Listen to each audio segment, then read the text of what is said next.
میں سے نمبر 1 ایران ہے۔ اگر ہم چلتے ہیں عرب سے مشرق کی طرف تو ایران ایک اعتبار سے یہ بازی لے گیا ہے پورے عالم اسلام پر۔ ان کے مذہبی عقائد، ان کی فقہ سے ہمیں جو اختلاف ہے وہ ہے اپنی جگہ پر ہے۔ آپ کو معلوم ہے میرے بارے میں کسی کو اشتباہ نہیں ہو سکتا اس اعتبار سے، میری جس درجے دشمنی رکھی گئی ہے، جس طرح میرے سر کا جو ہے مطالبہ ہوتا تھا۔ 2 ہی آدمی تھے پاکستان میں کہ جن کے سر مانگے گئے، ایک کراچی کے وہ شاہ بلیغ الدین صاحب اور ایک میں، تو اس حوالے سے وہ اپنی جگہ پر اختلاف ہے، لیکن اس حقیقت کا اعتراف کیے بغیر نہیں رہا جا سکتا پورے عالم اسلام میں یہ واحد مسلمان ملک ہے جس نے بہرحال اپنی شریعت، اپنے عقائد کے مطابق ایک مذہبی انقلاب برپا کیا ہے۔ اور پورے عالم اسلام میں مذہبی سطح پر حکومت کی سطح پر فنڈامنٹلسٹ صرف ایک ملک ہے، یا دوسرا جو ہے تھوڑا سا وہ ہے سوڈان، لیکن اس کی اہمیت اس لیے نہیں کہ وہ کسی عوامی انقلاب سے نہیں بنا، بلکہ وہ تو ایک فوجی انقلاب سے شکل بنی ہے جو بھی بنی ہے۔ اللہ کرے اس میں استقامت ہو، اس سے یقینی کوئی نتیجہ برآمد ہو جائے۔ خبریں بھی اچھی آ رہی ہیں، لیکن میں تو دنیا کا جو پرسپیکٹو ہے اس کے حوالے سے عرض کر رہا ہوں کہ اس پہلو سے ایران ان کا ٹارگٹ ہے، ٹارگٹ نمبر 1 ایک خاص اعتبار سے۔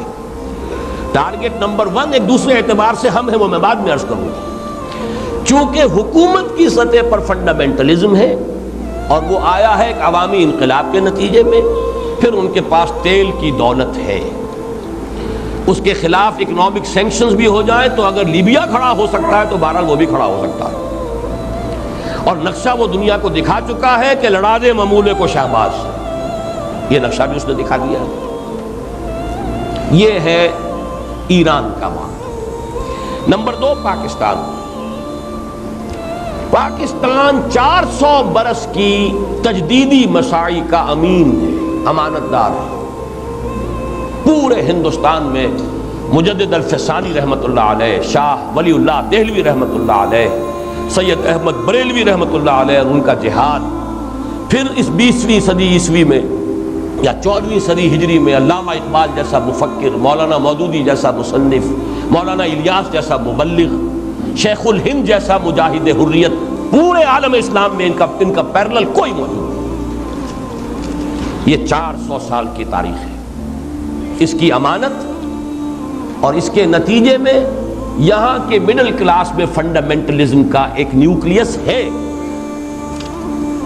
اگرچہ حکومت کی سطح پر کوئی پیش رفت نہیں ہو سکی آج تک، بلکہ اب تو پسپائی ہو رہی ہے، اب پیچھے ہٹ رہے ہیں۔ وہ ہمارے ان سیاسی جو بھی زعماء ہیں، جو جماعتیں ہیں، ان کی غلطی اور الیکشن ہی کو واحد میدان بنا کر اس کے اندر اپنا سارا وقت و توانائی اور قوتیں ضائع کر دینا، یہ ہے در حقیقت جس کا کہ یہ صدا مل رہی ہے کہ اس اعتبار سے تو پسپائی کی طرف ہے معاملہ، کسی پیش رفت کی طرف نہیں ہے۔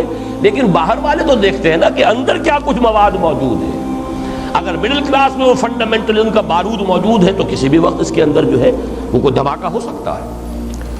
دوسری بات جو ان کے لیے ایک اعتبار سے ٹارگٹ نمبر 1 ہمیں بنا رہی ہے، وہ ہمارا ایٹمک نو ہاؤ ہے۔ پورے عالم اسلام میں اور کسی کے پاس نہیں۔ اسلامی بم اگر بنے گا تو یہی بنے گا۔ یہ ہے مختلف اسباب جس کے بنا پر ایران اور پاکستان کو آپ بریکٹ کر لیجئے، یہ اس نیو ورلڈ آرڈر یا آج کی میری گفتگو کے حوالے سے یہودی اور عیسائی گٹھ جوڑ کا جو ٹارگٹ نمبر 1 ہے، ایک اعتبار سے ایران ہے، ایک اعتبار سے پاکستان۔